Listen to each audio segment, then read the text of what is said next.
nessa fase inicial da sessão, né, tentando desenvolver esse papel aqui de interface com vocês. Então, muito obrigado, doutora Patrícia, doutor Paulo Abraão. Eu sei que a sessão vai ser brilhante. Bruna, pode começar, já está gravando. Tá bem. Bom, pessoal, boa noite. Meu nome é Bruna, sou residente de hepatologia do 2º ano daqui da escola. Vou começar a passar sobre o caso. É um paciente que esteve conosco no pronto-socorro do Hospital São Paulo. Ele é do sexo masculino, 33 anos, casado, 2 filhos, motorista de caminhão, sem exposição ocupacional, e deu entrada no pronto-socorro com uma queixa de diarreia, dor em todo o corpo e urina avermelhada.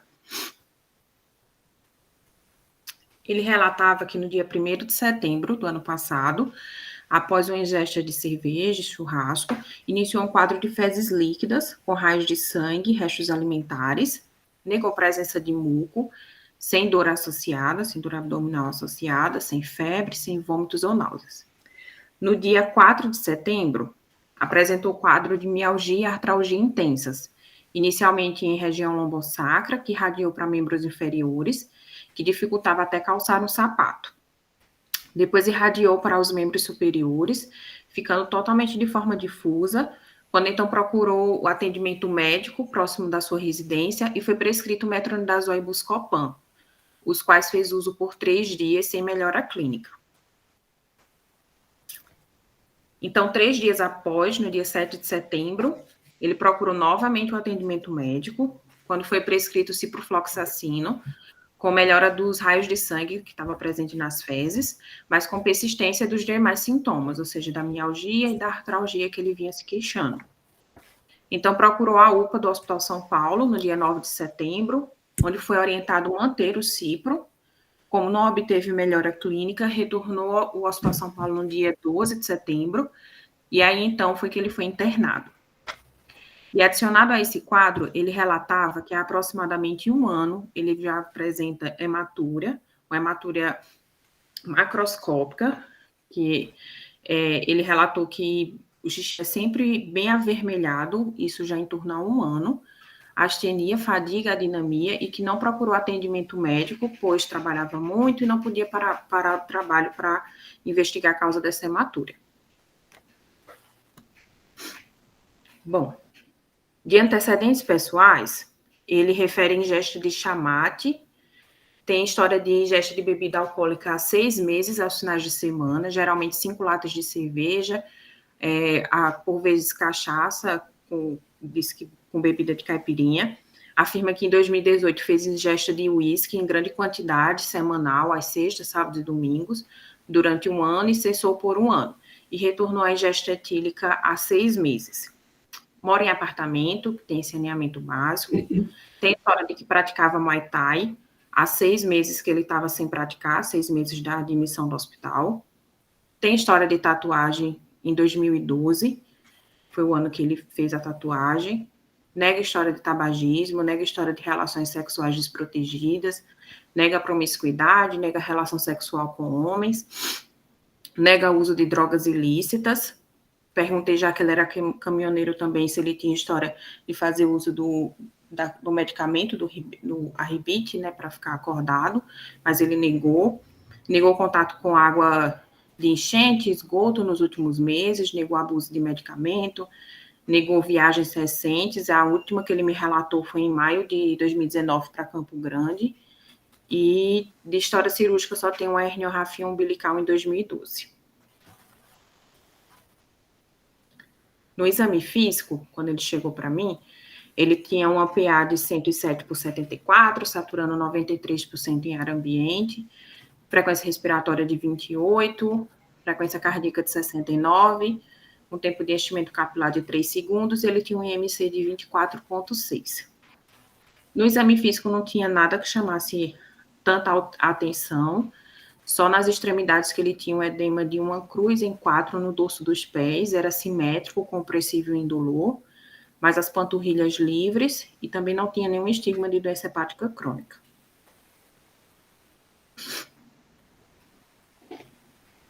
alguma hipótese diagnóstica com essa história, se quiser que eu volte. Doutor, o senhor está falando, está sem áudio. Você tem alguma consideração em termos de impressões diagnósticas até esse momento? Começo por você, copiando o doutor Eduardo. Eu? Sim, você, Fernanda. Desculpa, não é porque cortou o seu áudio assim. Bruno, você só volta um pouquinho, então? Volto. É Eu vou dar uma porque resumida. Ele tem uma história de uma diarreia com fezes líquidas após ter participado de um churrasco. Aí começou um quadro de diarreia com raios de sangue e restos alimentares, que acabou evoluindo com mialgia, artralgias intensas, e que foi refratário aos medicamentos administrados, que foi metronidazol, buscopan, ciprofloxacino. Após o cipro, só teve um pouco de melhora da diarreia, mas a mialgia e a artralgia intensas, que era predominantemente em membros inferiores, persistiram, independente do tratamento. E tem essa história adicional de que há um ano está com essa hematura macroscópica. Esse um ano que pega a gente, né? E ele tinha febre? Não tem, negou qualquer história de febre, nem vômito, só era a diarreia mesmo. Porque a gente pode, assim, ele estava ictérico? Não, nesse momento do exame físico da entrada, não. Assim, o que é estranho nessa história é essa hematura de um ano, né? Se a gente estiver pensando em algum quadro infeccioso, sem febre, porque na hora, quando você falou de mialgia, eu pensei logo em dengue, né?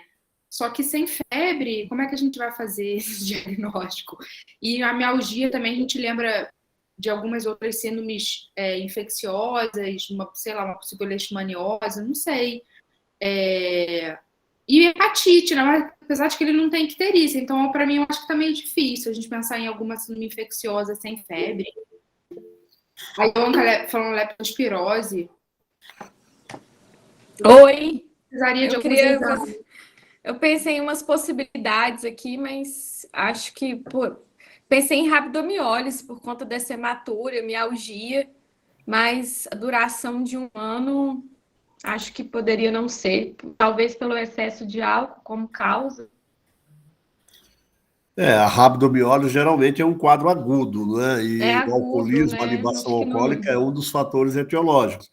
Mas, invariavelmente, aquela hematúria não é hematúria, é mioglobinúria, né?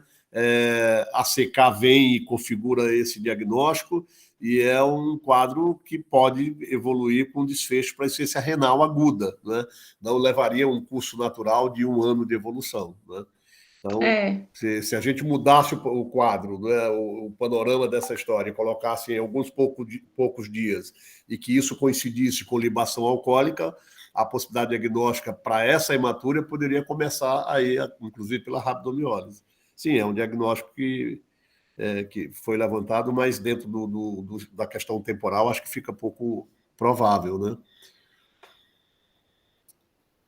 Doutora Sandra Tuma, eu vi que ela está participando hoje. A senhora gostaria de fazer algum comentário?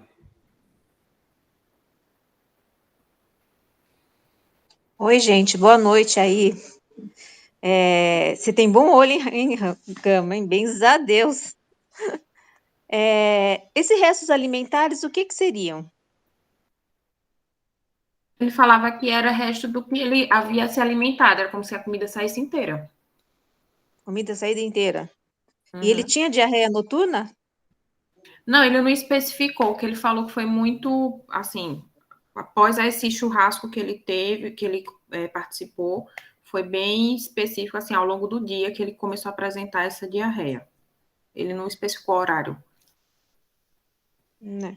Mas parece, né, o Bruno, que foi um quadro diarreico de 12 dias de evolução, né? Exato. O gatilho foi aquilo, né? Foi o churrasco, mas o quadro evoluiu por 12 dias até culminar com a internação, não é isso? Exato.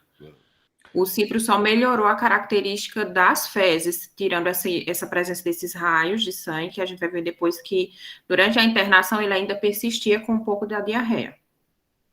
Talvez uma salmonelose, né? Uma salmonelose ou uma enterobactéria invasiva.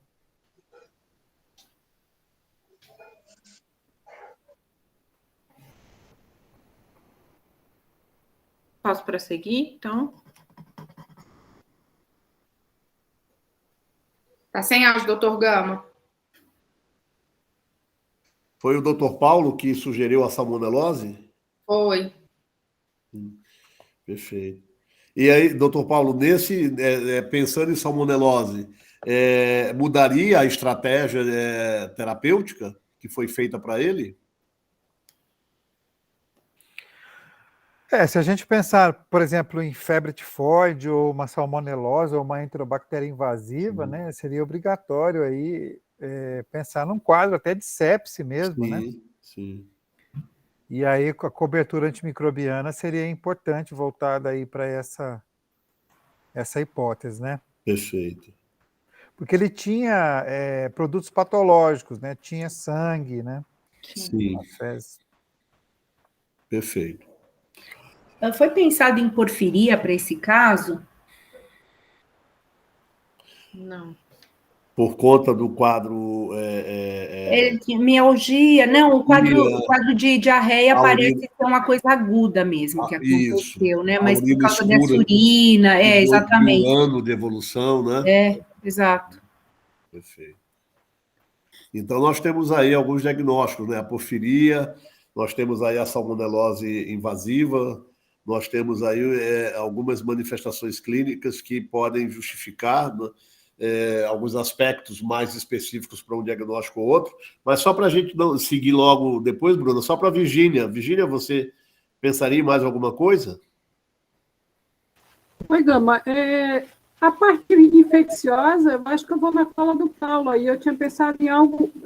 Tudo bem, ele tem uma hematura de 1 ano, ok, mas esse quadro dele me parece um quadro mais agudo da diarreia.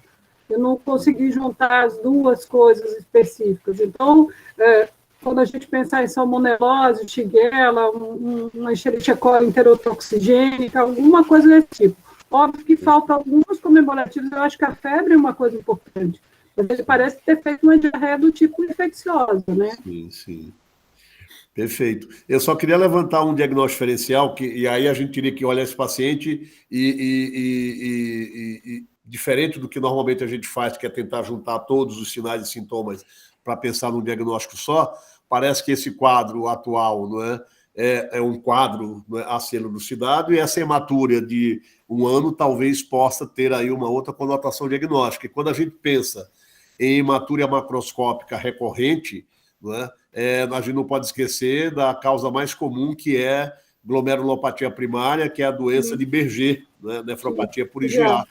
Né? Então, talvez tivesse, né? A gente poderia pensar, né, em 2 situações distintas no mesmo paciente, olhando para esse passado de 1 ano, se aquilo realmente foram hematúrias, se exames de urina, obviamente, vistos no passado e atuais, configurarem que ele tem hemácias ali, né, presentes no sedimento urinário, pensar em buscar, pesquisar, né, dismorfismo eritrocitário, enfim, e aí, a partir disso, pensar na possibilidade da doença de Berger, que é a nefropatia por IgA, que é uma condição bastante comum na prática clínica, né?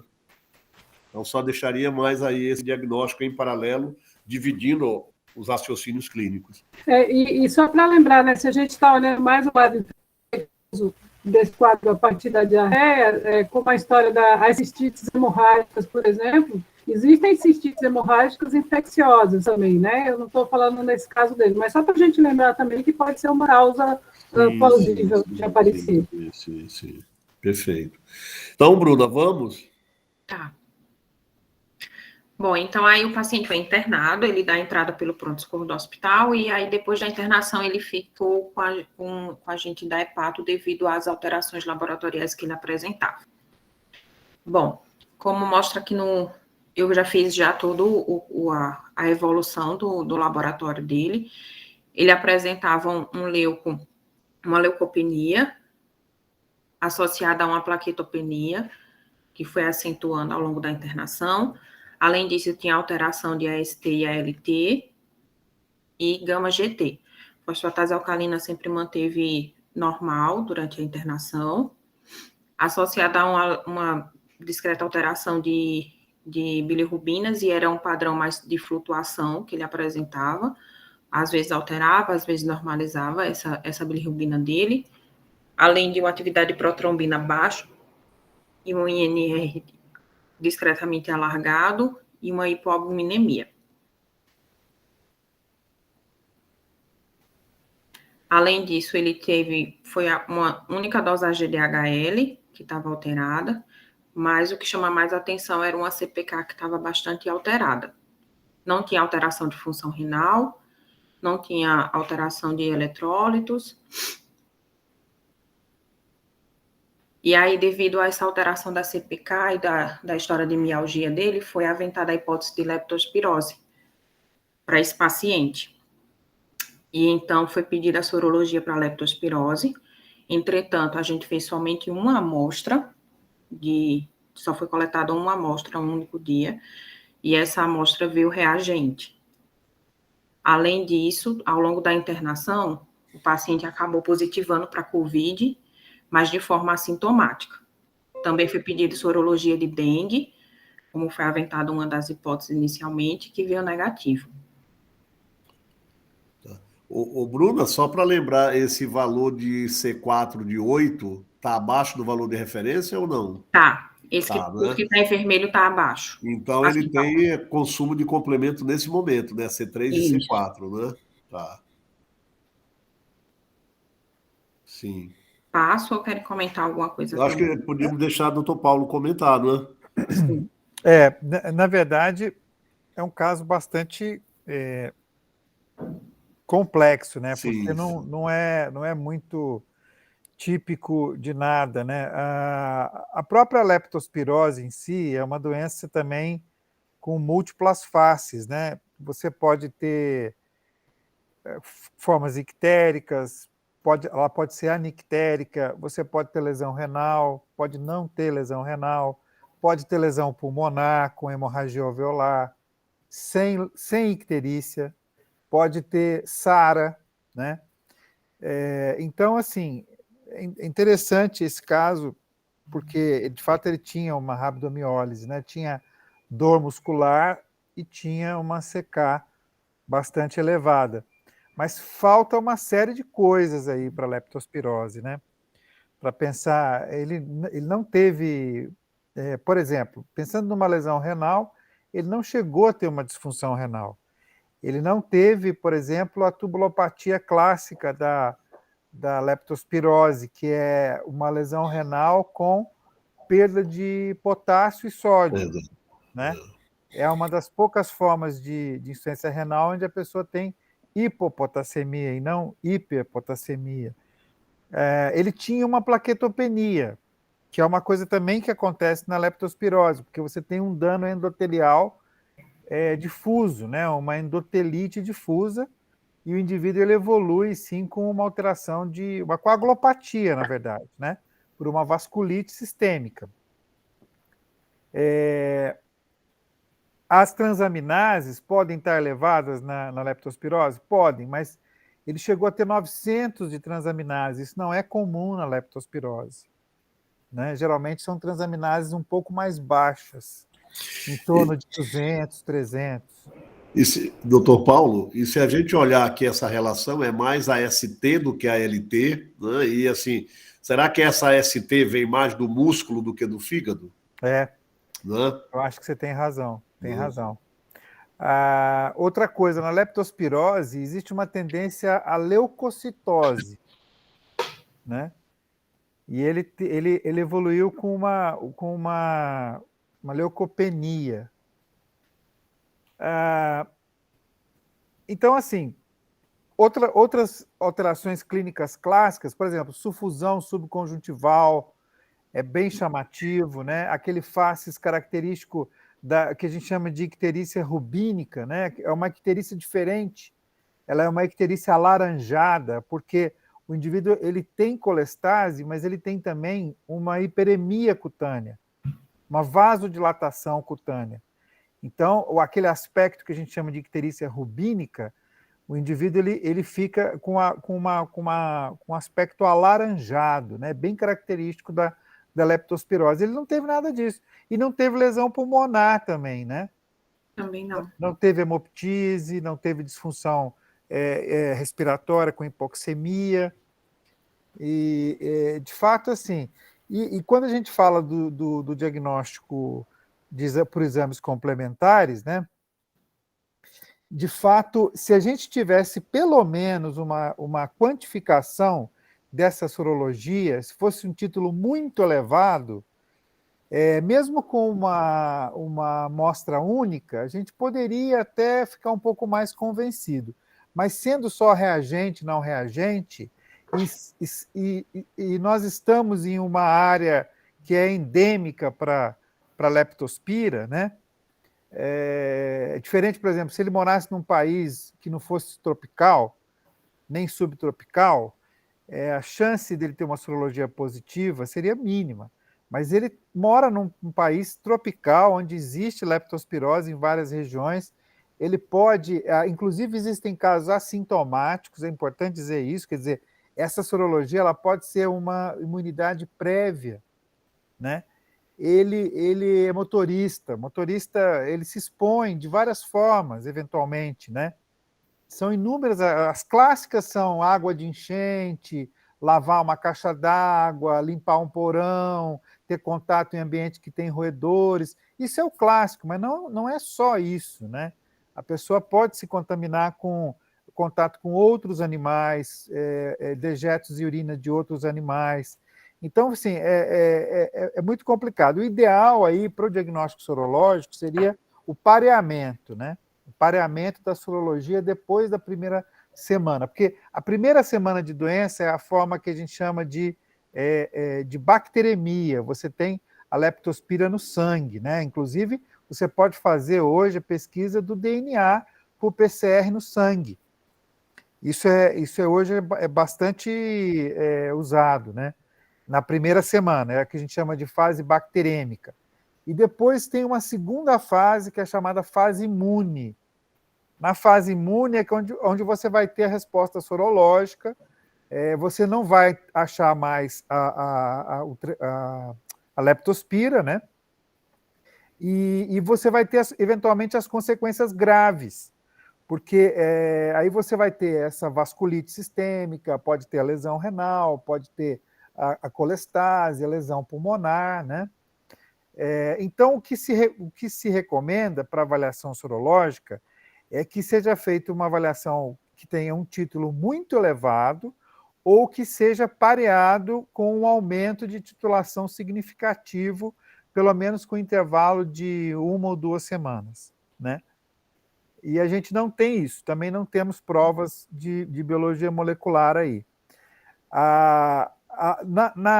Na segunda fase, na fase imune, a leptospira está na urina. Ela, na primeira fase, está no sangue, que é a fase bacterêmica, e na segunda fase, na fase imune, ela está na urina. Então, ela poderia ser pesquisada na urina. É possível fazer cultivo em meios seletivos específicos de leptospira. Isso não é fácil de ter, só em laboratórios de pesquisa. Aqui em São Paulo tem grupos no Adolfo Lutz que fazem isso, né? Biologia molecular, esse cultivo em meios específicos, e a própria sorologia a gente encaminha para o Adolfo Lutz, né? Mas eu diria que assim, é bem complicado aí, cabem diagnósticos diferenciais vários aí, que vocês já falaram, não dá para a gente dizer que é leptospirose e também não dá para dizer que não é, né? O senhor consegue justificar, né, na leptospirose, nessa fase, se ele tivesse na fase imune, nessa fase tardia, esse consumo de complemento ou não? Pode ter, justamente pela lesão endotelial, né? Perfeito. Tá. Então, até o momento, dentre tantos diagnósticos diferenciais das causas infecciosas, leptospirose é o mais atrativo, embora os recursos para o diagnóstico deveriam avançar um pouco mais, né? Para a gente ter a absoluta certeza, sim. Agora, eu não deixaria de tratar, tendo a hipótese, né? Claro, né? Sim. Eu não deixaria de tratar, porque, por exemplo, cultura demora muito, a gente não tem acesso à biologia molecular facilmente, mesmo a sorologia pareada, ela vai ser tardia, né? Então, o ideal é, quando a gente suspeita, começar o tratamento ainda na fase bacterêmica. Né? Porque depois a gente só vai ter consequências, né? A gente não vai conseguir, mesmo usando o antimicrobiano, a gente não vai conseguir segurar muito as consequências imunológicas aí da primeira fase, né? Então, poderia ser usado, por exemplo, uma cefalosporina de terceira geração, né? A leptospira ela é muito sensível. Ela é sensível a vários antimicrobianos, cefalosporina, doxiciclina, macrolídeo, né? Então, acho que diante da hipótese, seria totalmente justificado o tratamento, sim, porque muitas vezes o diagnóstico é difícil, né? E até porque a gente pensou em uma bactéria enteroinvasiva também, seria uma cefalosporina também, né? Então, eu acho que não seria errado de jeito nenhum tratar aí como sendo. E foi iniciado, doutor, desde a entrada, o pessoal da porta do hospital suspeitou da leptospirose já na entrada. Não foi solicitada a sorologia nesse momento, mas foi iniciada a ceftriaxona para ele. Pela suspeita mesmo. Uma coisa, a epidemiologia é muito importante, né? E tentar entender o que aconteceu nas últimas 3 semanas com ele, né? E tem uma história epidemiológica rica, né? Dessa história, desse churrasco e tal. A contaminação oral, ela não é frequente, ela é uma exceção. Geralmente, a contaminação, ela se dá através de pele lesada ou conjuntiva, tá?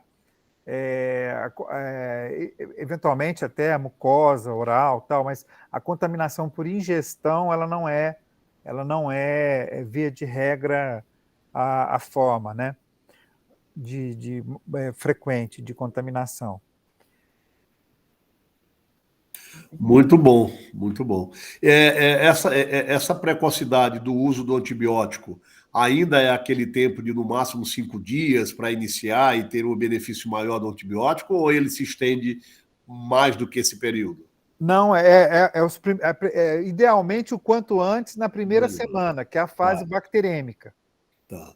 Depois disso, o dano está instalado, né? Perfeito. Depois disso, aí, se você usar antimicrobiano, não vai mudar muita coisa. A gente sempre usa, claro, né? Tá. Mas não vai mudar muita coisa, porque o dano já está instalado, né? Perfeito, doutor Paulo. Muito obrigado. Vamos seguir, Bruna?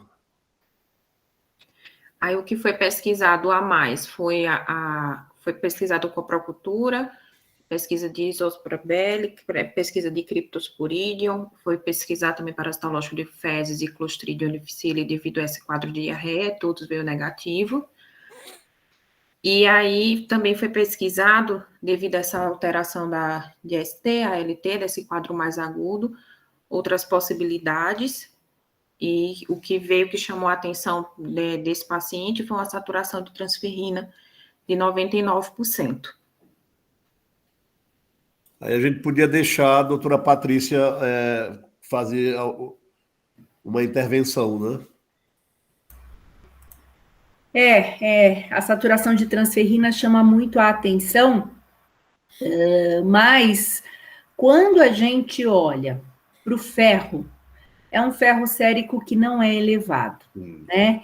E quando a gente olha para a transferrina, a gente vê uma transferrina bastante baixa, né? A transferrina é uma molécula de fase aguda, assim como a ferritina, só que ela é uma molécula invertida com a ferritina. Então, nos processos infecciosos, inflamatórios agudos, a transferrina cai e a ferritina sobe, né? Uma ferritina de 1728, num paciente com esse quadro inflamatório, com uma CPK super alta e tal, não é nada que me chame a atenção.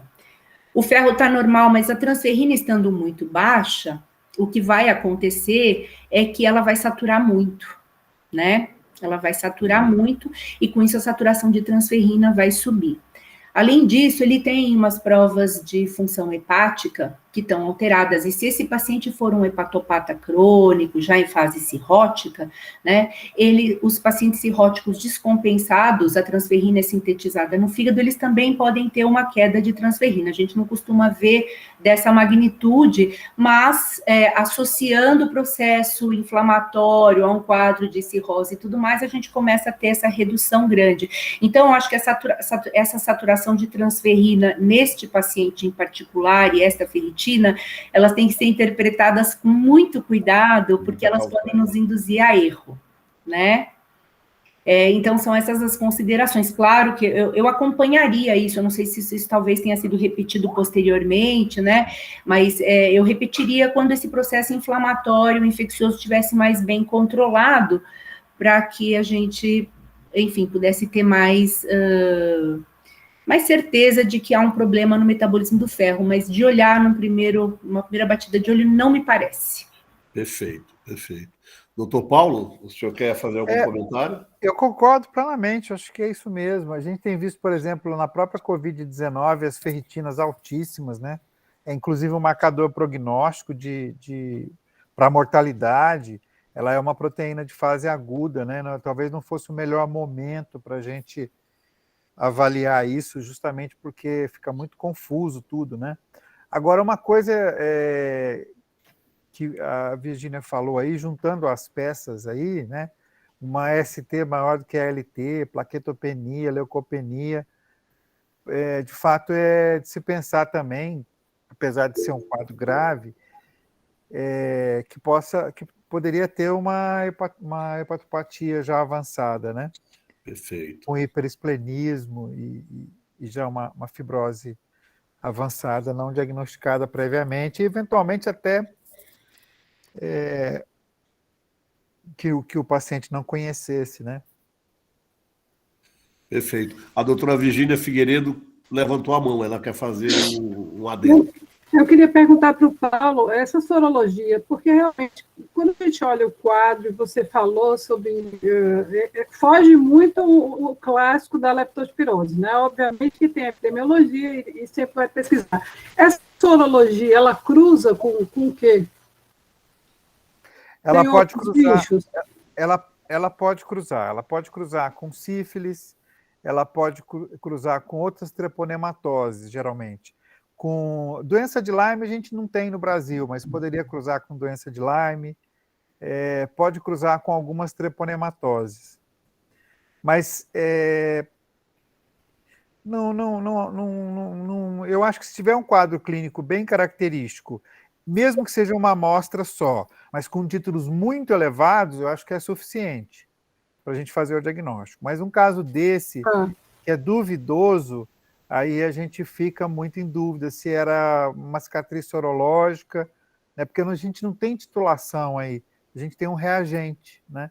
Sim. Então ele pode ser uma exposição prévia assintomática. Tá? Podemos seguir, Bruna? Sim, doutor. Bom, e aí, então, o paciente foi submetido a exames de imagem durante a internação. A ultrassom evidenciava um fígado com dimensões reduzidas, contornos irregulares e ecotextura difusamente heterogênea. Vê a porta de calibre preservado, o fluxo hepatopetal, sem sinais de dilatação de vias biliares nem intra nem extra, o baço com volume aumentado, pequena quantidade de líquido livre. E então ele foi submetido a uma tomografia de abdômen no dia 16 de setembro, que tinha os mesmos sinais de hepatopatia crônica que ele vinha apresentar, a veia porta com calibre no limite superior da normalidade, medido 1,3, com circulação colateral periesplênica, perigástrica e periesofágica, linfonodos hilares hepáticos aumentados em tamanho e em número, veia esplênica com calibre aumentado, medindo 1,1, baço de dimensões aumentadas e presença de quantidade de líquido livre, pequena quantidade de líquido livre na cavidade abdominal. E aí, doutora Patrícia, o que a senhora acha? Bom, parece então se tratar de um paciente hepatopata crônico mesmo, já numa fase cirrótica, com hipertensão portal, de se pensar na possibilidade de uma hepatopatia de etiologia alcoólica, né? Ele tinha uma história de ingesta alcoólica, eu só não peguei muito bem o tempo, Bruna, se fazia muitos anos já que ele bebia, né? Porque você falou que era uma coisa um pouco mais recente, mas que ele tinha bebido muito no período anterior, enfim. E aí, então, mas é uma possibilidade a se pensar, né? A cirrose, se eu não me engano, ela está associada também à nefropatia por IgA, então eu estou tentando juntar tudo na mesma coisa, né? Ah, sim. Então, eu estou imaginando assim, paciente cirrótico, que já tinha uma nefropatia, uma cirrose alcoólica associada a uma nefropatia por IgA, começou a fazer uma hematúria, né? E ele vinha compensado até que ele teve um quadro infeccioso, né?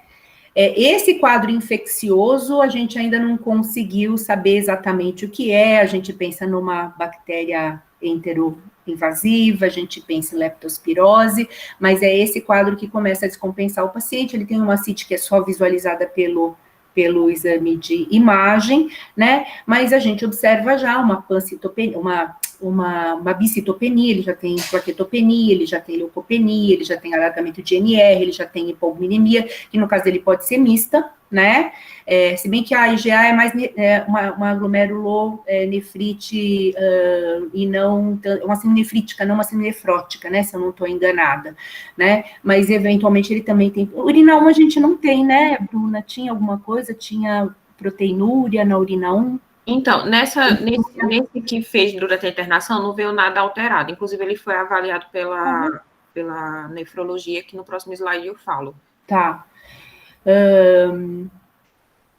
E eu acho que esse ferro aí, ele veio de alegre nessa história, né? Eu acho que aquela TGO e TGP dele, a O maior que P, ele podia ter um grau de componente alcoólico associado, concordo com você plenamente, Gama, que a da TGO tão alta assim, provavelmente tinha um componente de lesão muscular também associada, mas como a TGP não está aumentada de forma, enfim, que seja desprezível, né? Certamente também tinha algum grau de agressão hepatocelular, né? Mas chama muito a atenção a discrepância entre TGO e TGP. Hepatite alcoólica aguda não parece ser que daria essa discrepância e daria as transaminases bastante altas, mas realmente não parece ser, né? Então, eu pensaria num paciente que ele já tem uma lesão hepática crônica, que foi descompensada por um quadro infeccioso cuja causa não ficou clara, com esse quadro de lesão muscular, agravando mais ainda o acometimento das enzimas, principalmente da TGO, né, e que descompensou todo o resto, é o meu raciocínio aqui nesse caso. Perfeito. E aí a gente podia pensar,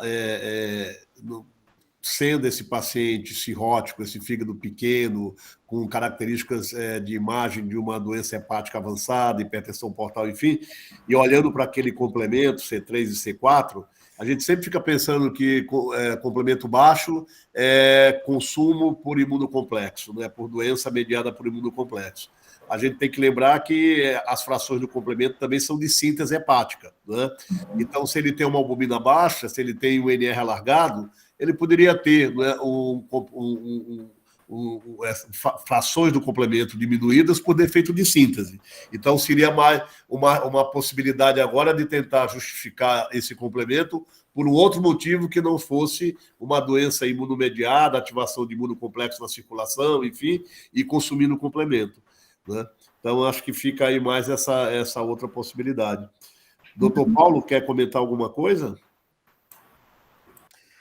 Não, eu concordo plenamente com vocês. Só é intrigante a situação de rabdomiólise que ele fez, né? Sim, sim. De fato, não está muito clara, não é? Clara, por que ele fez isso, né? Existem até algumas infecções virais que podem evoluir com miosite e tal, mas ele não teria sangramento na diarreia, muito estranho, né?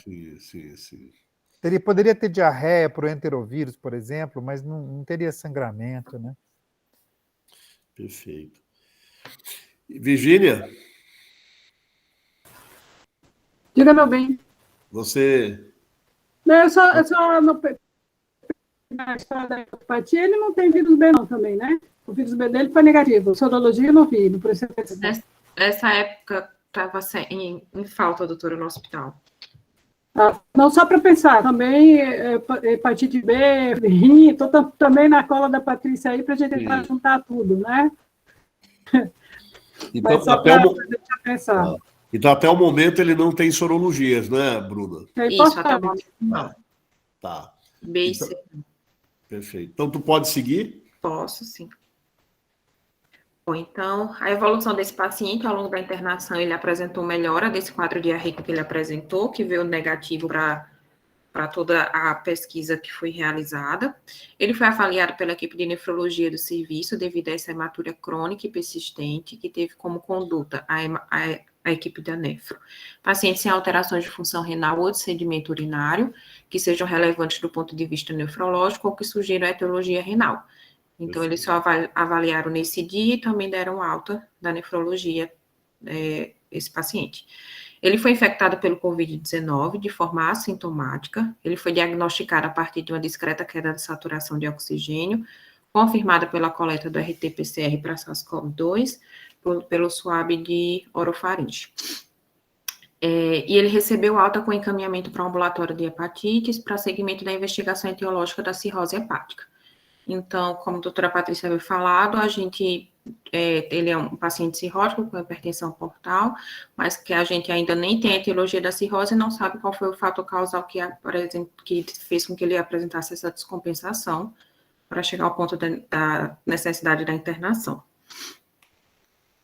Ô, Bruna, e essa hematúria, alguém viu ou era alguma, enfim, uma urina com uma população de colega ficou. Era realmente, assim, hematúria mesmo. A gente, por vezes, ficou meio confuso pensando se não poderia ser alguma colúria, mas realmente não era. Era hematúria. E aí, e ele mesmo relatava, quando ele melhorava um pouco a hidratação, ela dava uma clareada. Mas, assim, realmente era vermelha mesmo a urina. Mas o sedimento não tinha hematúria, é isso? Não tinha sedimento. Não, mas é porque na rabdomiólise você tem mioglobinúria. Mioglobinúria, exatamente. Você não tem hematúria, né? Mas é que ele conta isso há um ano, né, Paulo? Exato. Pois é, ele conta, né? A questão é se tinha uma documentação porque ele eventualmente estava olhando o aspecto da urina e estava achando que aquilo era sangue, né? Mas aí, não sei se tem algum exame ao longo desse ano que tivesse mostrado de fato a hematúria, né? Perfeito. É porque é estranho mesmo, não é? Porque diagnóstico diferencial de urina vermelha, não é? Isso é hemácia, isso é pigmento mioglobinúrico, por exemplo, né? E aí, se não pesquisa mioglobino na urina, não vai achar. Não vai achar, né? E a doutora Carolina Pimentel está aí?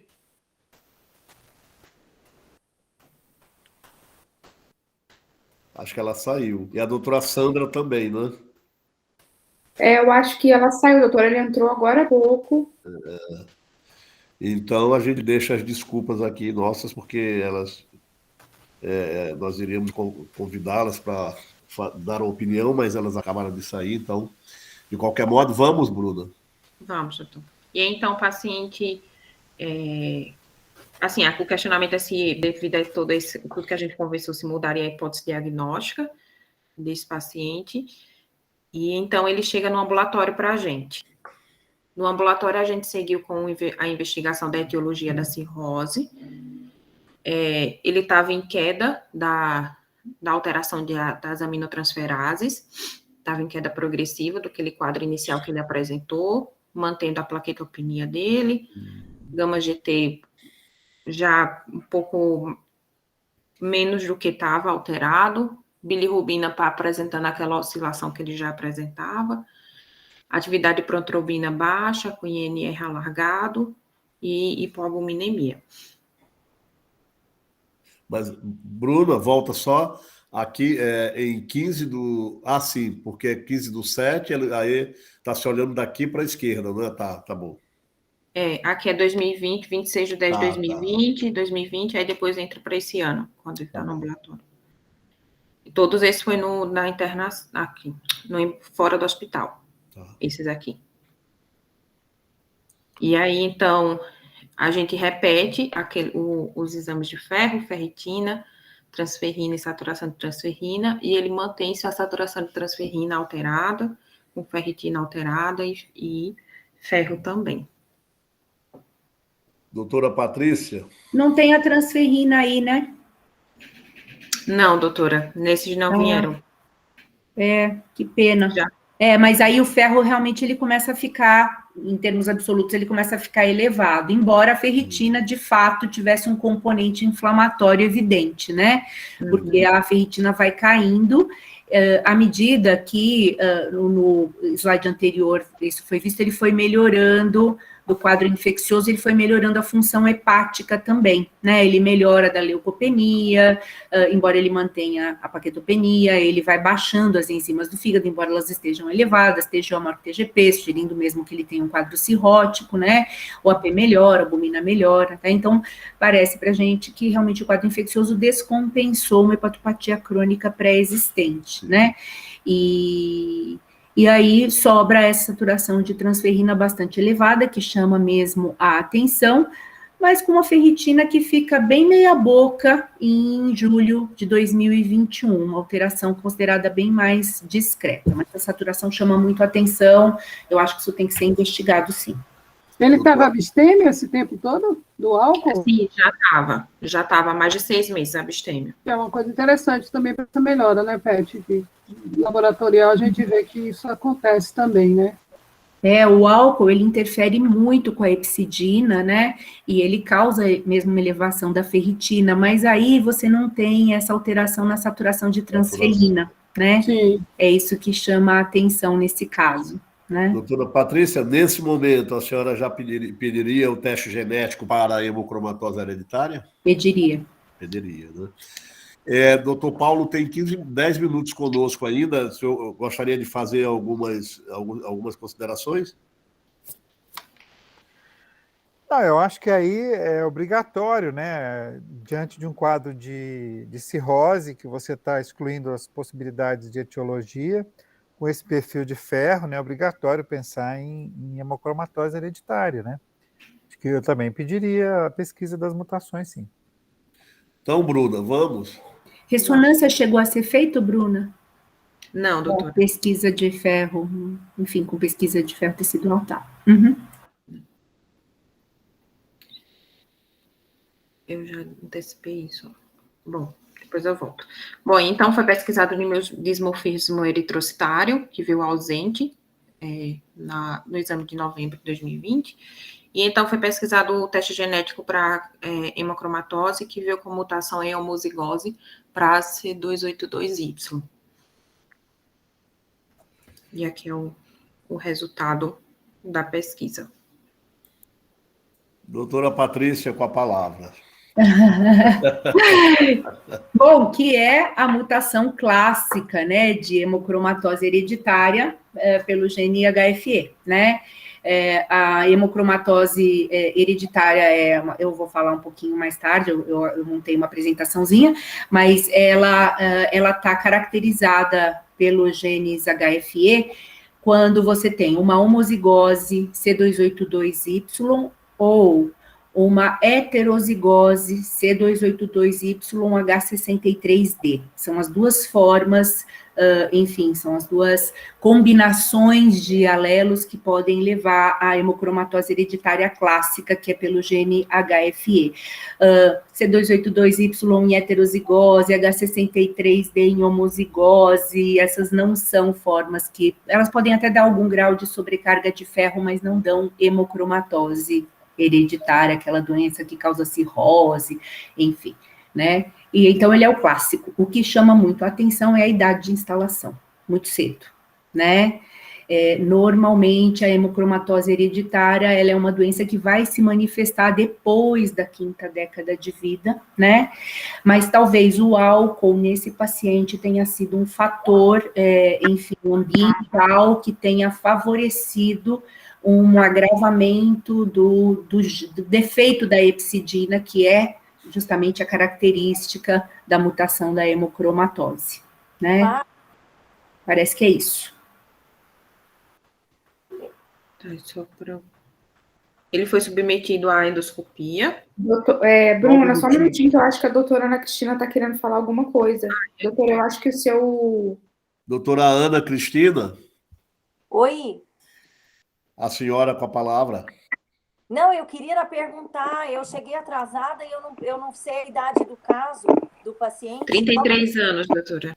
Nossa, super jovem, né? Tá bom, tá bom. Tá. A Paty falou aí, eu peguei a tabelinha dos slides, dos fatores ambientais aí, o que mais potencializa a sobrecarga é o álcool, né? Sim, Então, sim. as meninas da especialização, não sei se elas estão aí, a gente estava falando isso ontem, Paty. Estão. Eu acho que tem mais força aí para influenciar na penetrância do gene, né, na expressão no fenótipo, para contribuir ao álcool, porque 33 anos a gente não imaginava esse cenário, né? É isso aí, Aninha. Muita honra ter você aqui, hein, Aninha? Pessoal, eu vou pedir 1000 desculpas para vocês, mas eu preciso mudar de reunião agora. Doutor Paulo. Obrigada, Paulo. Foi ótimo. Muito obrigado pela sua contribuição. Foi um prazer aqui estar com vocês, viu? Foi muito bom. Muito bom, obrigada. E Tchau, Paulo. Beijão. Um abraço. Só para comunicar a vocês, a primeira-dama da hepatologia brasileira acabou de entrar na reunião. Né? Tá? Doutora Lúcia.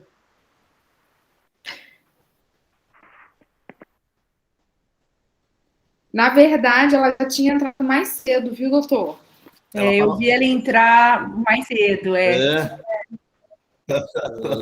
perdeu, Acho que ela entrou na reunião, foi tomar um banho e está no banho. Então, Bruna, você pode prosseguir? Sim. Bom, então ele foi submetido a uma ultrassom de rins e vias, justamente porque, mesmo após a internação, ele persistia com essa história de hematúria macroscópica. Então, assim, na ultrassom não tinha nenhuma alteração. Foi submetido à endoscopia, que tinha 2 cordões varicosos de grosso calibre. E, pós o diagnóstico de hemacromatose, foi solicitado 4 sessões de sangria para o paciente. Até a última consulta, o paciente havia sido submetido a 2 sessões, e seguindo sempre assintomático e sem descompensações. Eu volto aqui para o exame, só para mostrar que a partir desse exame do dia 20/5, que ele já tinha sido submetido a 2 sessões de sangria. Só que, infelizmente, no dia 20/5, a gente não teve perfil de ferro, e só no dia 15 de julho que teve. Ah, tá. Então, na verdade, essa ferritina mais baixa, ele já estava sendo sangrado, né? Perfeito.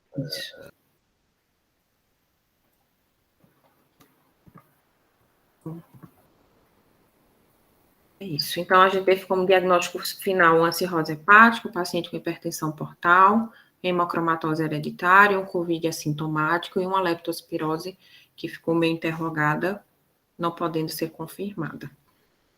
Perfeito. Muito bom. E acho que agora a gente pode passar para a doutora Patrícia, não é? Nossa, excelente, Bruna, muito legal. Bom. Parabéns, Bruna. Muito bem apresentado, muito bacana. Bom, então vamos lá, deixa eu compartilhar aqui a minha tela com vocês. A gente não tinha visto a doutora Carla Matos, né? Por isso que... Carlinha está aí? Tá. Oi, Carlinha. Vocês estão me vendo? Oi, tudo bom? Saudade, Carlinha. Então, hora eu conseguia ouvir alguma coisa, hora não. Então tá meio complicado, mas sempre consegue pegar alguma coisa. Caso lindo. Vocês estão vendo a minha tela? Ainda não. Ainda não? Não. Mas eu já compartilhei. Deixa eu voltar aqui, peraí. Não, tem que botar no apresentar agora, a tela inteira, depois clicar na tela. Peraí. Deixa eu cancelar e voltar tudo de novo. Peraí, a tela inteira. Então, mas o compartilhar tá cinzinha. Deixa eu A ver. tela Agora inteira. pronto, já vai. Aí, Pronto, então, agora aí, apareceu agora, né? na tela. Apareceu? Isso, agora foi. Sim, tá. Oi? Agora tá indo, agora foi. Tá, eu vou voltar aqui. Doutora, se você puder clicar ali no ocultar, para não ficar essa barrinha embaixo. Vou tirar aqui, pronto.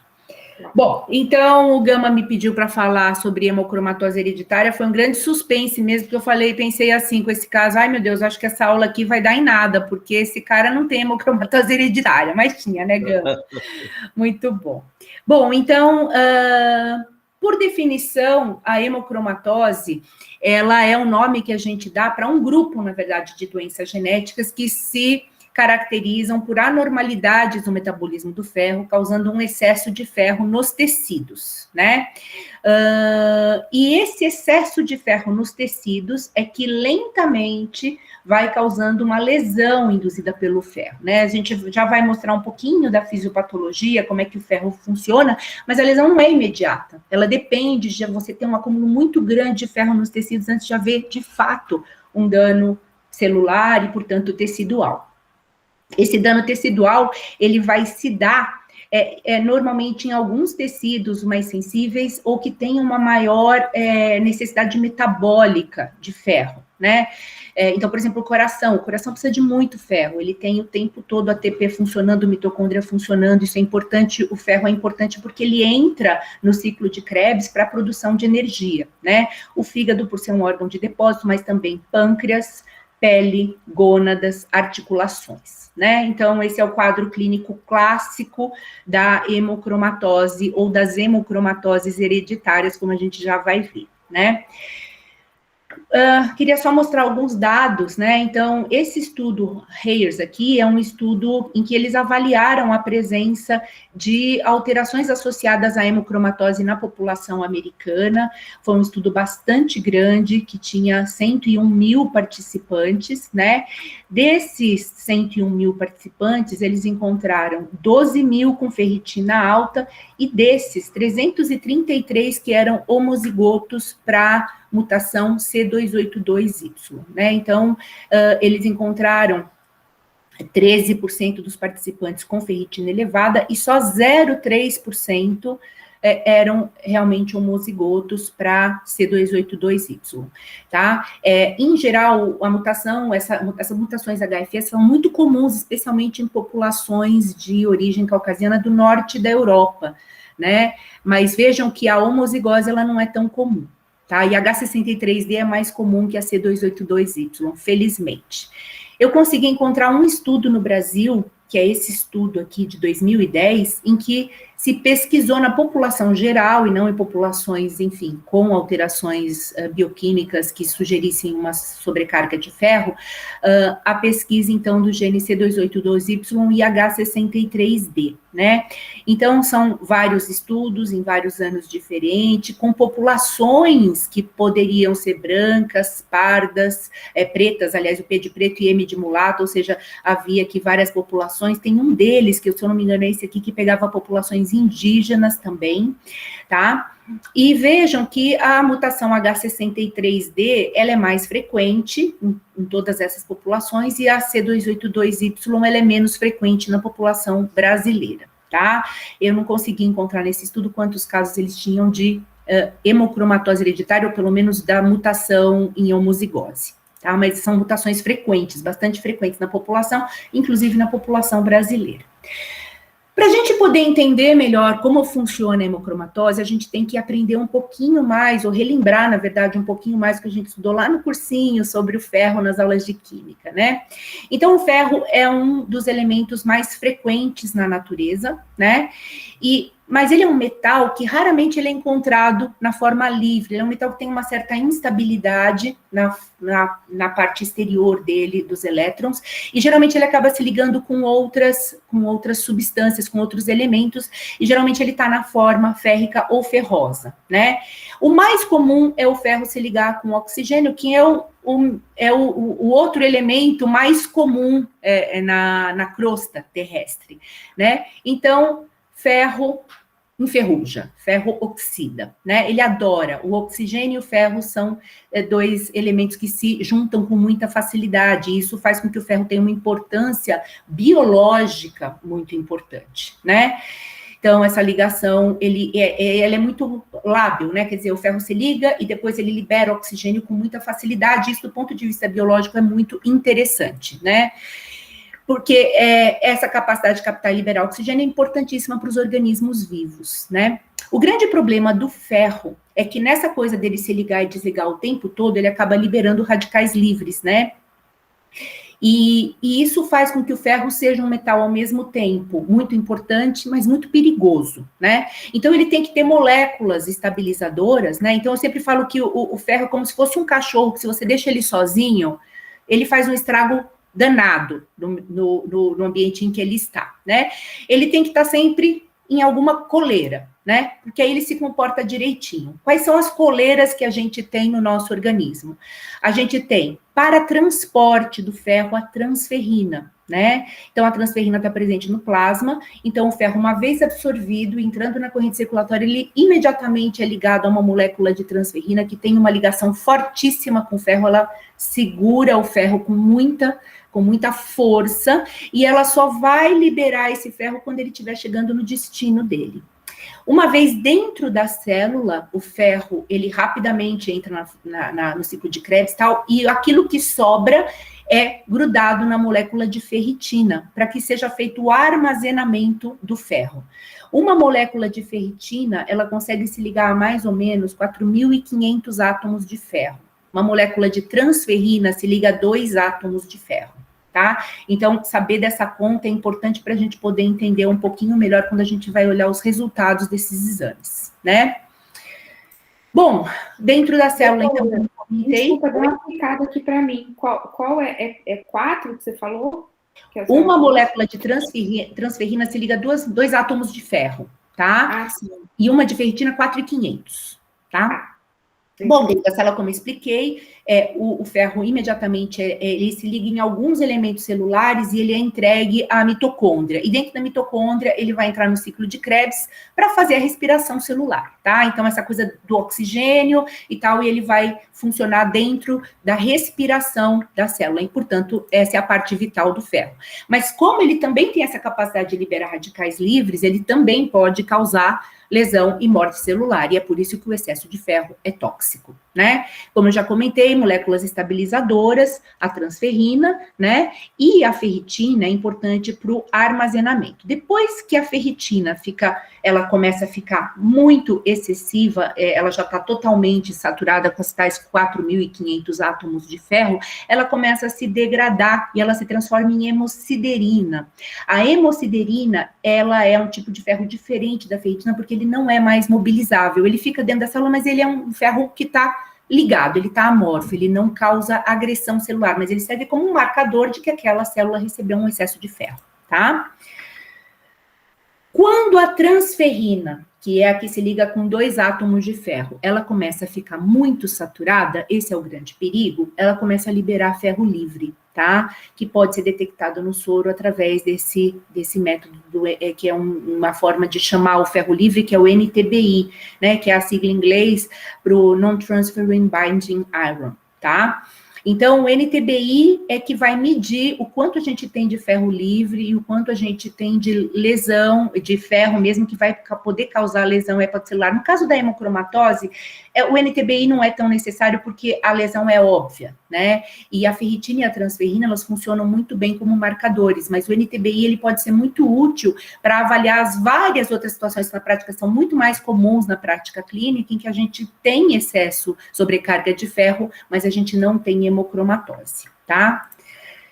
Bom, além de tudo que eu falei, né, é uma coisa que é super recente, foi publicada agora no final de 2020, é que existe um conceito novo de, em vez de apoptose, a gente tem também ferroptose, né, quer dizer, parece que o ferro, ele pode ser um novo tipo de morte celular, que ocorre, então, em várias doenças do fígado, né? Incluindo, sempre lembrar disso, a esteatohepatite não alcoólica, a doença hepática alcoólica, que parece que a gente tem uma sobreposição de doenças causadoras de sobrecarga de ferro, no caso desse paciente, as lesões hepáticas induzidas por droga, por vírus e a própria hemocromatose, né? E essas respostas têm a ver com a lesão induzida pelo ferro livre dentro das células, tá? Então, ferro livre é um problema, né?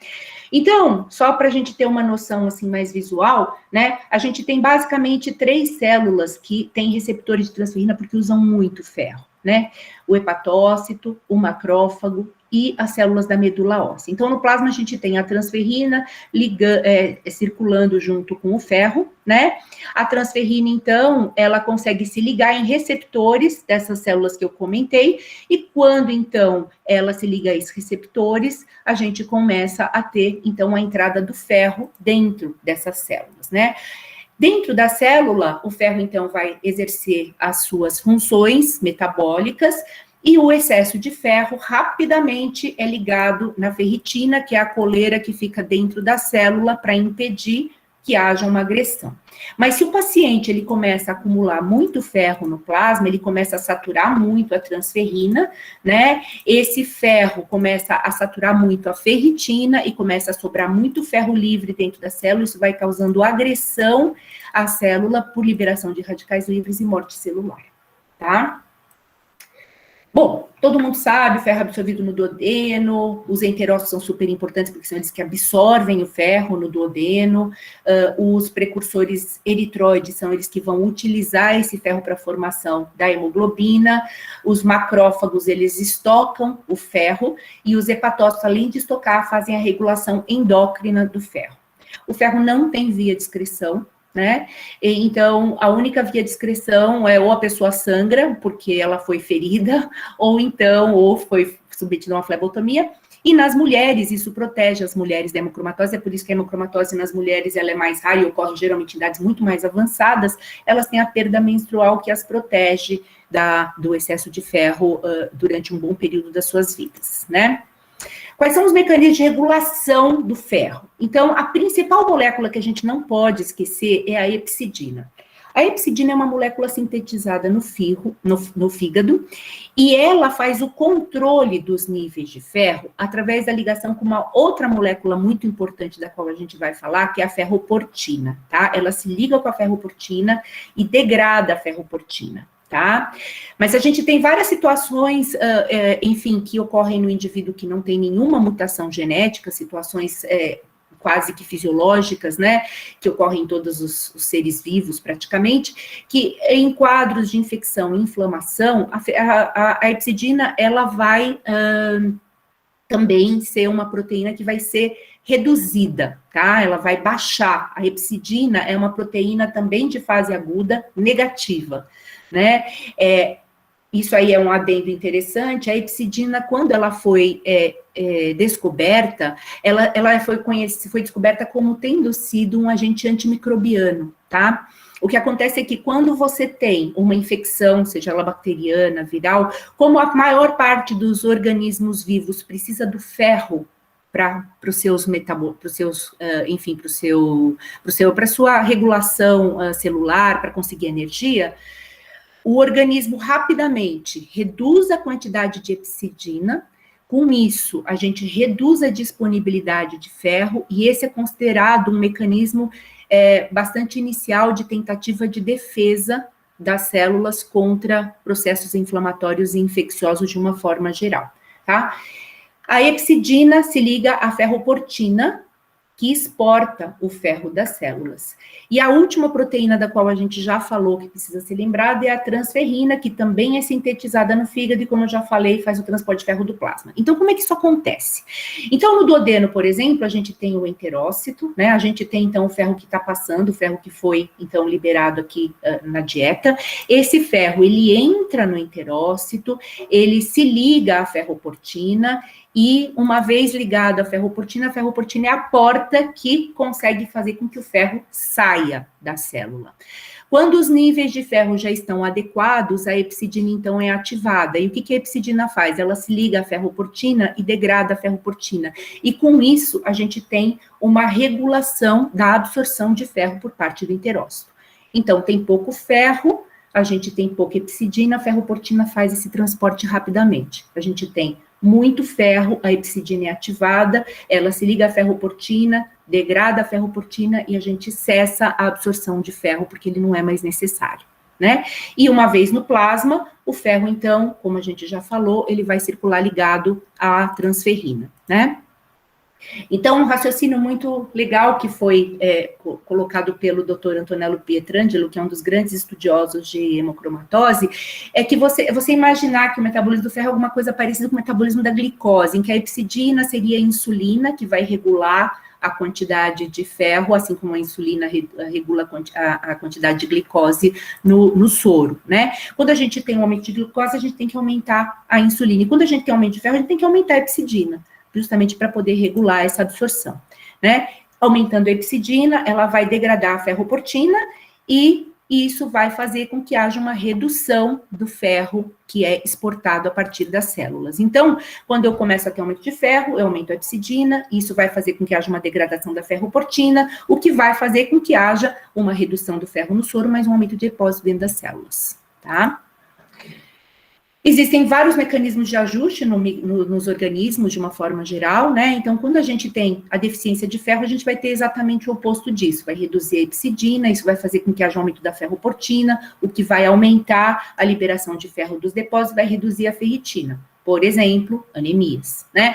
E quando a gente tem processos inflamatórios ao contrário, isso é fisiológico, a epsidina vai subir, vai aumentar a interleucina 6, que também é um potente elevador de epsidina, o que vai, então, reduzir a ferroportina e vai aumentar o ferro nos depósitos, vai aumentar a ferritina, e esse é o motivo pelo qual os processos inflamatórios têm esse mecanismo de aumento da ferritina.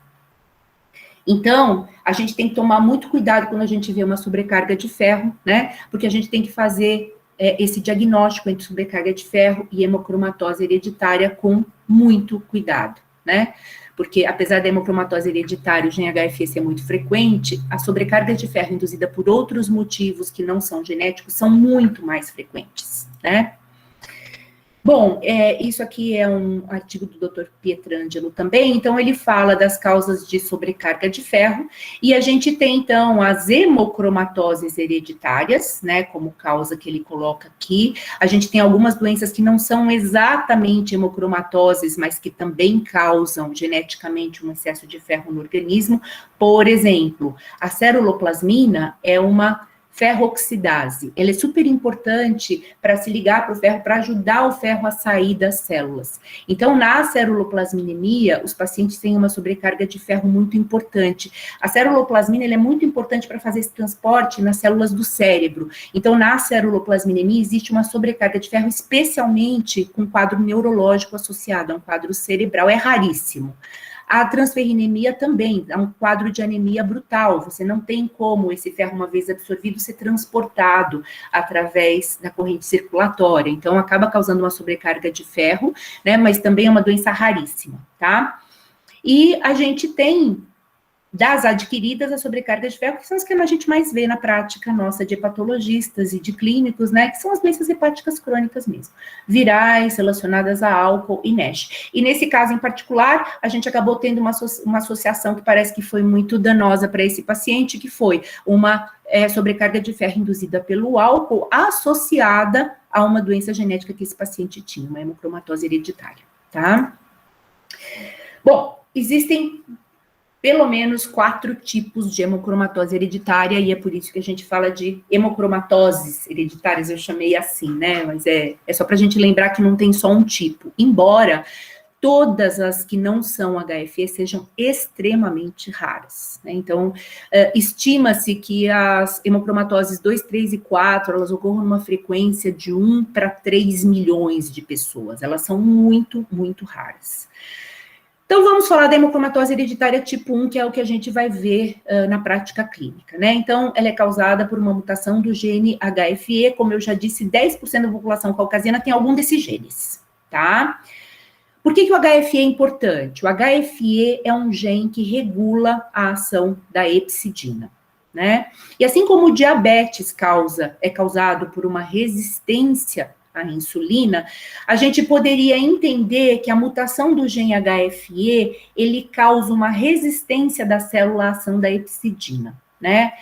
A penetrância é muito variável, ou seja, o paciente ter o gene não significa que ele vai ter a doença, né? A hemocromatose é mais comum em homens, justamente por causa da questão da perda menstrual, né? Essa penetrância variável, né, é um dos motivos pelos quais não está recomendado o rastreamento genético da população geral com os genes HFE.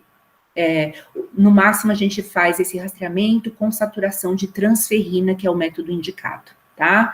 E os genótipos, eu já comentei, que causam hemocromatose são o C282Y em homozigose ou os dois alelos em conjunto, né? Uma heterozigose C282Y H63D. As outras associações de genes, elas podem até causar algum grau de sobrecarga de ferro, especialmente se houver outros fatores como o álcool, né? Acho que a gente já comentou, hepatite C, mas não são agentes causadores de hemocromatose, propriamente dita. E como vocês sabem, a hemocromatose é uma doença que evolui para cirrose, e nos indivíduos cirróticos, o hepatocarcinoma. Né? O hepatocarcinoma é extremamente comum, uma das doenças que mais causa hepatocarcinoma é a hemocromatose hereditária.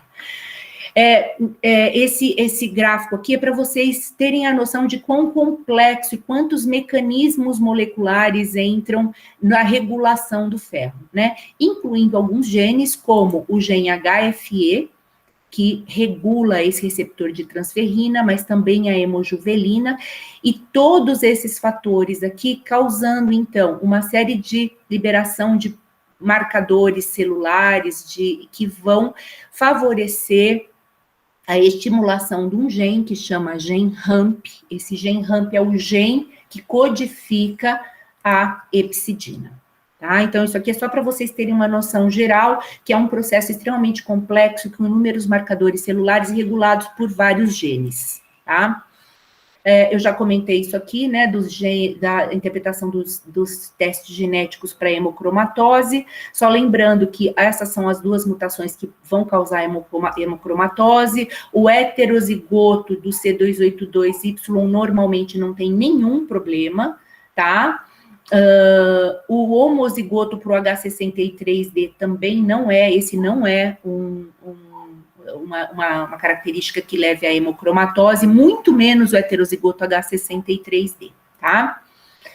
Bom, o que acontece quando a gente tem, então, uma mutação do gene HFE, né? Então, a gente teria, na situação normal, o ferro entrando na célula, sendo liberado através da ligação com a ferroportina, a epsidina vai entrar quando já tiver ferro suficiente, vai degradar a ferroportina e a gente consegue ter uma regulação do metabolismo do ferro. Quando a gente tem a mutação do gene HFE, o que acontece então é que a molécula de epsidina, ela fica disfuncional. Isso faz com que ela não seja muito bem reconhecida pela célula, e essa ligação com a ferroportina, de alguma forma, ela não funciona tão bem. Então, o que a gente começa a ter é essa epsidina não funcionando tão bem, e o ferro, então, se ligando de forma mais ou menos livre à ferroportina e sendo absorvido sem que haja um controle, sem que haja uma regulação adequada, que a longo prazo vai causar a hemocromatose hereditária. Vamos falar um pouquinho rapidamente das outras formas de hemocromatose. Na tipo 2, que é a hemocromatose juvenil, né, a gente tem basicamente duas mutações. Uma é no gene da hemojuvelina. A hemojuvelina é um gene que ele é importante para regular o RAMP, que é o gene que regula a transcrição da epsidina. Tá? É o gene da epsidina. Então, a hemojuvelina, ela regula a transcrição do gene RAMP.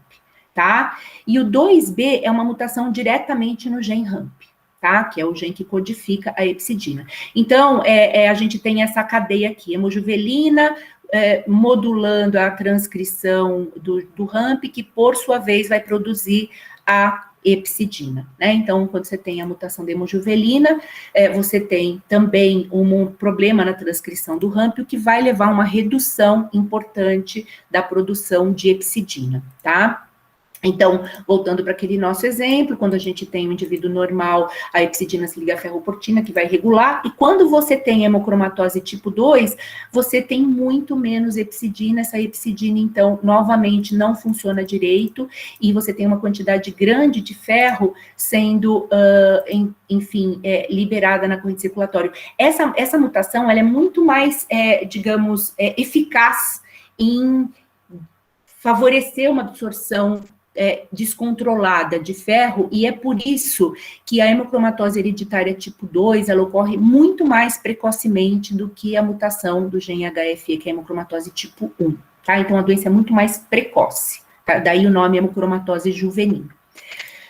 Hemocromatose tipo 3, a gente tem uma regulação, uma mutação no gene que é o gene que regula, que é o gene receptor da transferrina.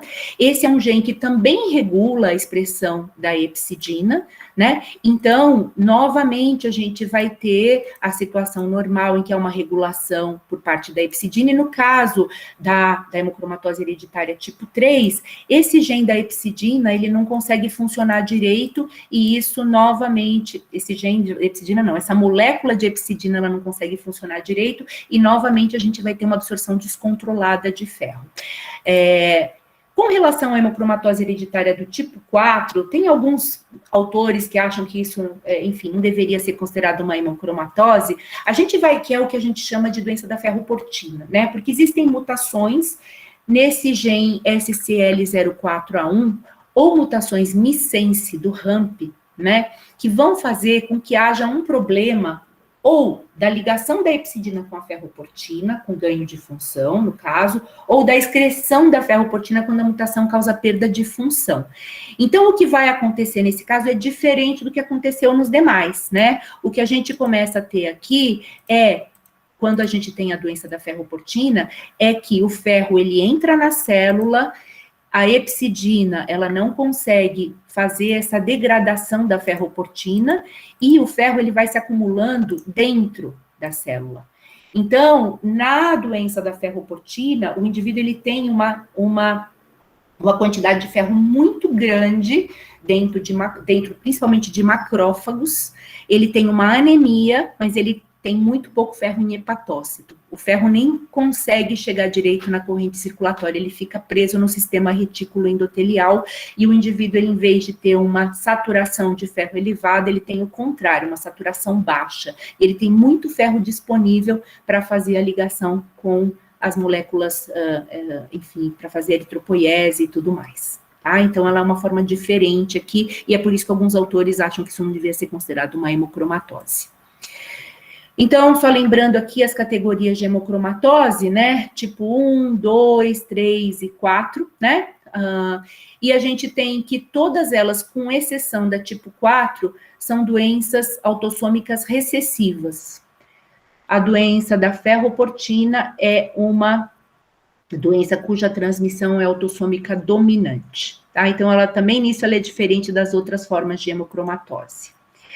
Esse também é uma figura do Dr. Pietrangelo, e ela é bem interessante, né? Então, a gente tem aqui que a idade, né, ela vai causando, dependendo do tipo de mutação que você tem, uma quantidade tão grande de ferro na corrente circulatória que varia, que vai causar ou não a doença associada à hemocromatose. Então, para a gente entender melhor, as mutações no gene RAMP e na hemojuvelina, que são as formas genéticas de hemocromatose tipo 1, causam muito precocemente um aumento muito grande de ferro, o que causa uma hemocromatose muito precoce, né?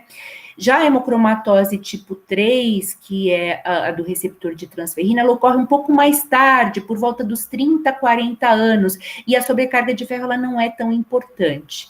Na doença da ferroportina, ela é menos importante ainda, e ela tende a ser um pouco mais tardia. E, por último, a doença associada ao gene HFE, e muito provavelmente é por isso que essa forma acabou se mantendo na população, né, porque ela é uma doença muito tardia, geralmente ela ocorre em torno da 6ª década de vida, né, e se a gente for olhar para a humanidade até 100 anos atrás, com 60 anos, a maioria das pessoas estava morta, né, e tem até alguns estudos interessantes dizendo o seguinte, que o gene HFE, ele acabou se se mantendo na população, porque nem sempre era fácil obter ferro, né? Como vocês sabem, o ferro biodisponível está presente basicamente na proteína animal, que não é um tipo de proteína muito disponível para quando a gente não tem supermercado, abatedor e tudo mais, quando a gente tem caçar e tudo mais, né? Então, provavelmente, a presença do gene HFE conferiu algum tipo de vantagem evolutiva para determinados grupos, no sentido em que esses grupos tinham uma maior disponibilidade de ferro, e eles, então, esse gene foi se mantendo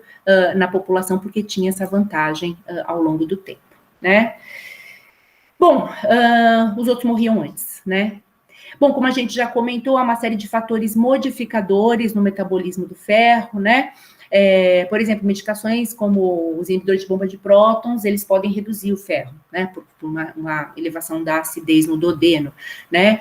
E eu queria chamar a atenção para as inflamações, que são extremamente comuns, né? A síndrome metabólica, obesidade genética, que são a nossa epidemia moderna, e, nesse caso nosso, em particular, o álcool, mas também o vírus da hepatite C. E tudo isso pode levar a manifestações clínicas de sobrecarga de ferro, com ou sem as mutações da hemocromatose.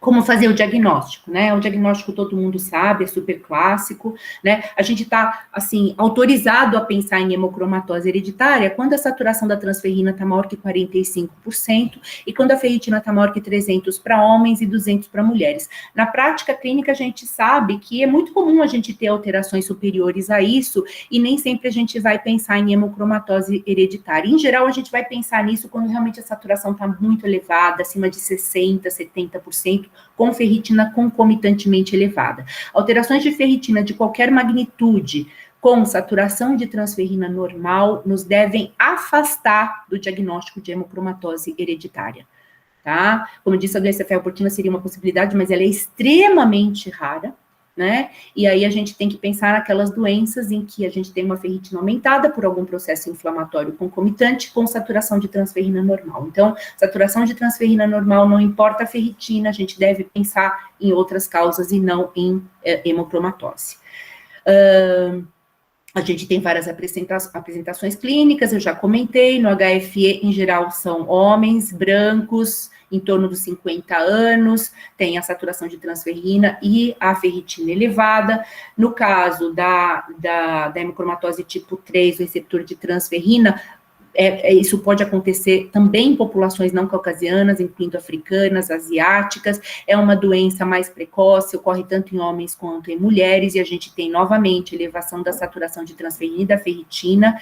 A hemocromatose juvenil, ela ocorre também em qualquer raça, né, e é uma doença muito mais precoce, né, também com saturação de transferrina e ferritina elevadas. E, por último, a doença da ferroportina, ela é uma doença que ocorre também em populações não caucasianas, com penetrâncias muito variáveis, idades muito variáveis, né, e o que a gente tem é uma elevação de ferritina com a saturação de transferrina normal ou baixa, tá? Mas, como eu disse, é muito rara. O teste genético vai estar indicado quando houver suspeita clínica, bioquímica, ou, na ausência dele, se houver antecedentes familiares de hemocromatose hereditária, tá? Então, o que se recomenda é que eles sejam feitos e seja feita a pesquisa dos genes HFE na hemocromatose hereditária. Esse guideline é um guideline de 2019, tá bom? Da ACG, né? Então, eles recomendam que os indivíduos... A gente nem costuma fazer a mutação S65C, porque ela é uma mutação que não causa hemocromatose, tá? Mas que indivíduos com a mutação H63D, na ausência de mutação C282Y, lembrar disso, eles devem ser aconselhados no sentido de que eles não têm um aumento de risco de sobrecarga de ferro. Tá? Isso é super importante. A gente vê com muita frequência, infelizmente, pacientes heterozigotos H63D, homozigotos H63D, que na verdade são obesos, têm síndrome metabólica e acabam tendo sobrecarga de ferro sendo sangrados, quando na verdade eles deveriam estar sendo tratados das suas doenças de base, tá? Então, lembrar que o H63D em homozigose, ele não causa sobrecarga de ferro, tá? Também nesse guideline, né, o que se diz é que a gente não deve pesquisar as outras mutações, tá? Porque essas mutações são muito raras, né? Então, como eu disse para vocês, é uma mutação em mais ou menos 5 a 6 milhões de pessoas, tá? É extremamente rara. Antes da gente, então, pedir testes para outras formas de hemocromatose, a gente deve sempre excluir outras causas de elevação de testes do fígado, né? Porque a gente tem a doença hepática alcoólica, a doença hepática gordurosa não alcoólica, são muitíssimos mais comuns, né? Agora, vamos olhar do outro lado, né? Quando a gente tiver casos muito atípicos, como, por exemplo, um paciente muito jovem, que já tem algum acometimento como hipogonadismo, sobrecarga de ferro cardíaca, aí a gente tem que considerar, evidentemente, mas aí a gente tem todo um quadro clínico que é muito mais florido e que nos permite fazer esse raciocínio e justifica, então, a solicitação das outras mutações para hemocromatose, tá? Bom, e como confirmar o diagnóstico, né? Então, com o advento da ressonância magnética, a biópsia começou a ter menos importância, até porque a quantificação de ferro no fígado, que é o correto, né, com um tecido seco e tudo mais, ela não é simples de ser feita. A presença de sobrecarga de ferro nos hepatócitos e hemosiderina, ela vai ajudar, mas como eu expliquei, a hemosiderina ela é uma forma amorfa de depósito de ferro. Então, se você já teve muita sobrecarga de ferro, aquilo pode estar presente no tecido, mas não necessariamente há ferro livre em excesso, e não necessariamente esse excesso de ferro vai ser o causador da agressão hepatocelular do paciente, né? Essa recomendação do American College of Gastroenterology, que é de 2019, então eles falam que eles sugerem que se faça uma ressonância magnética com algum método que possa quantificar o ferro no fígado, né? Seja usada como uma medida não invasiva de medir a concentração do ferro, né? Principalmente naqueles indivíduos que são não C282Y, perdão, deixa eu voltar aqui, com suspeita de sobrecarga de ferro, né? Se houver uma necessidade concomitante de estagiar a fibrose hepática ou avaliar outras doenças hepáticas, aí, então, a biópsia do fígado vai ser o método preferível, né? Suponhamos que nós tenhamos um paciente obeso que tem um H63D ou um C282Y apenas, eu suspeito de NASH, ou mesmo eu tenho um paciente que ele tem uma mutação em heterozigose, mas ele tem alterações de forma, enfim, que não é tão importante, não são tão importantes, e que ele tem outras causas, né? Nesse, eu posso ficar na dúvida, e aí eu posso pedir a biópsia para fazer esse diagnóstico diferencial. Então, mais uma vez, a biópsia vai perdendo terreno para métodos não invasivos, mas ela continua sendo fundamental para diagnóstico diferencial quando a gente suspeita de sobreposições de doenças. O tratamento, todos sabem, é a flebotomia, né? É o tratamento de primeira linha, né? E vai ser utilizado naqueles pacientes que têm hemocromatose hereditária, ou homozigose para C282Y, ou aquela heterozigose composta, né? E o objetivo da flebotomia é obter uma ferritina entre 50 e 100 microgramas por litro, tá? Bom, quando a gente faz flebotomia, como é que a gente deve fazer isso? Os guidelines dizem que a gente deveria fazer isso semanalmente, na prática a gente não consegue aqui no Brasil, removendo cerca de 500 ml de sangue em cada sessão. O objetivo, então, 50 a 100 microgramas de ferritina, e não esquecer de monitorar a hemoglobina, a gente não quer que o paciente fique anêmico, né? Uma vez que a gente alcança o nível de ferritina adequado, aí a gente começa a diminuir as flebotomias para 3 a 4 por ano, né? Não há necessidade de retirar o ferro da dieta, mas a gente deveria evitar suplementos com ferro e suplementos de vitamina C, porque, como todos sabem, a vitamina C aumenta a absorção do ferro no duodeno. O tratamento com flebotomia, ela vai diminuir o risco de desenvolver complicações associadas à progressão da fibrose e, portanto, hepatocarcinoma, né? Algumas complicações como alteração das enzimas, o próprio problema cardíaco e a fadiga tendem a melhorar com a flebotomia, mas o diabetes, principalmente as doenças articulares e o hipogonadismo não respondem tão bem à flebotomia, né? E o tratamento com flebotomia não é motivo para evitar que o paciente possa doar sangue. Isso foi um motivo de grande controvérsia no passado, né, mas já não há mais essa recomendação. Esses pacientes podem utilizar esse sangue para doação, tá?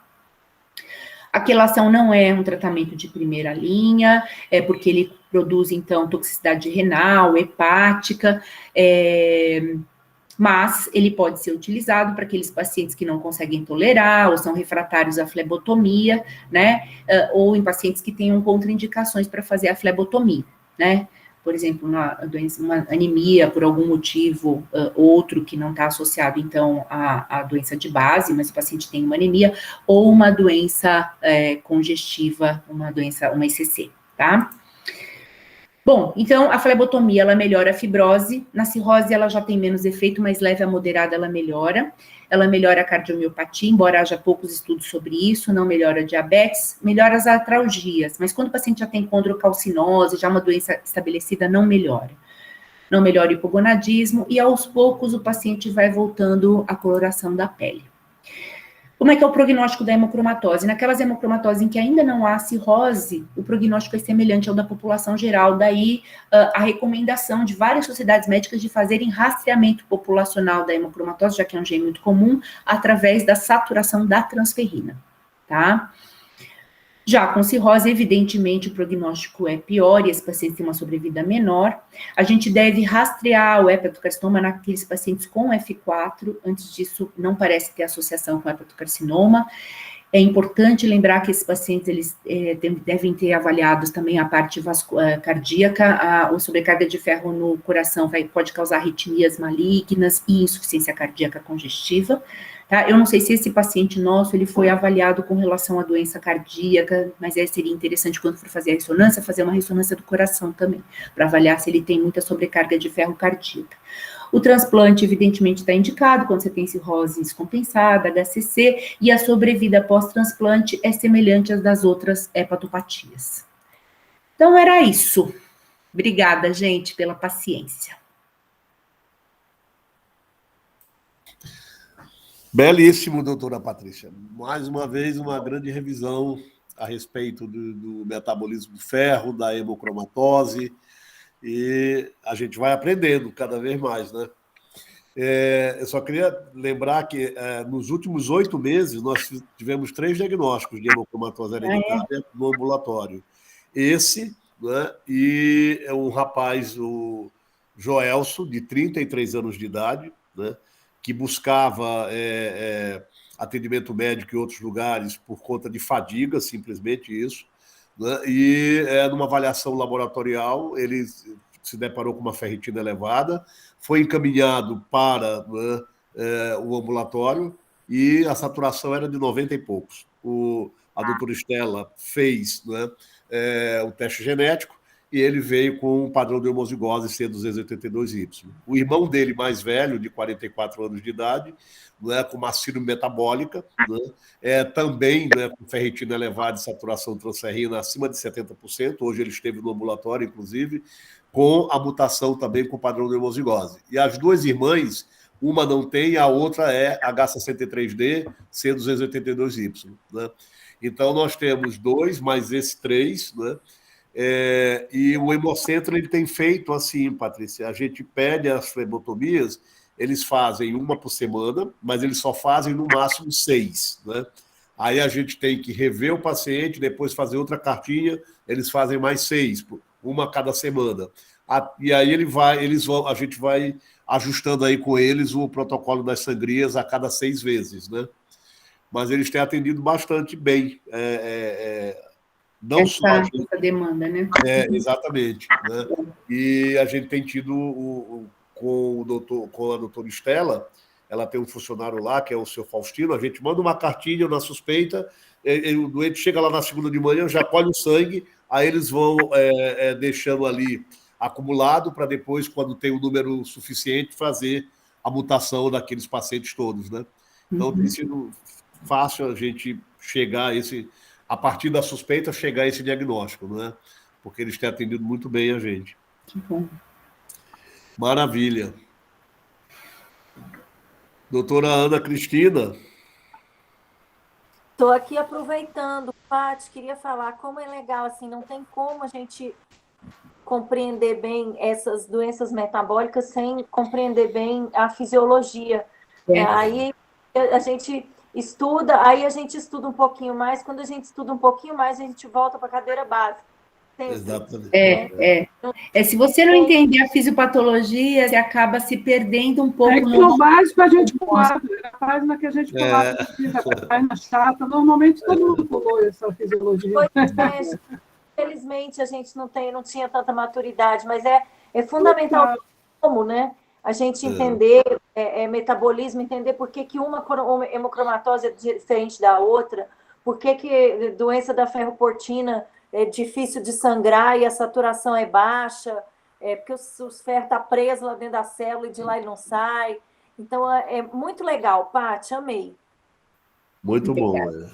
Agora, eu quero uma pergunta do caso. E vão fazer sorologias ainda? Vão atrás de mais alguma coisa para esse sujeito? Bruna. Só provocação para a Bruna. Não, ainda vai fazer, doutora. Ainda falta para completar o resto do rastreio, né?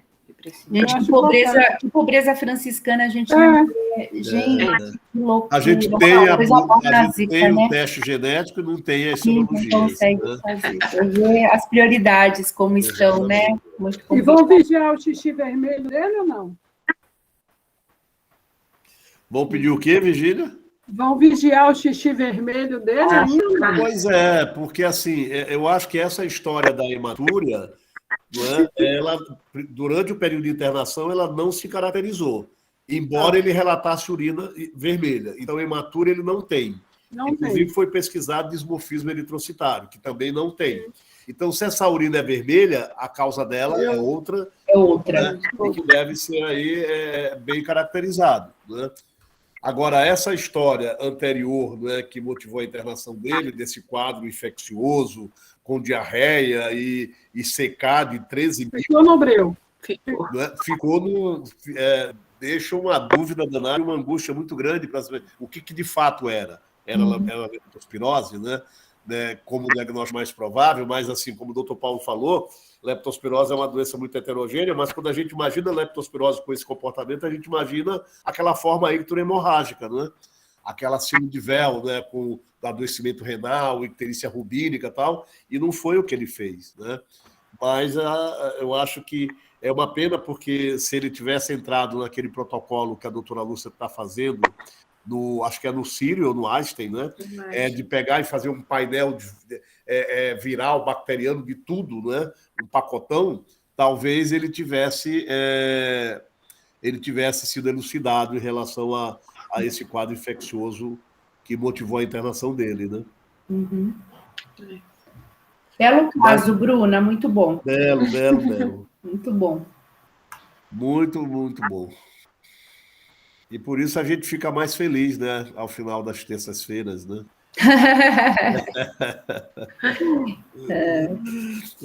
Isso aí, Patrícia, é quase que isso aqui, ó. Poémice, entendeu? O que é isso? Poémice, entendeu? Ou seja, né? Fazer poesia. Né?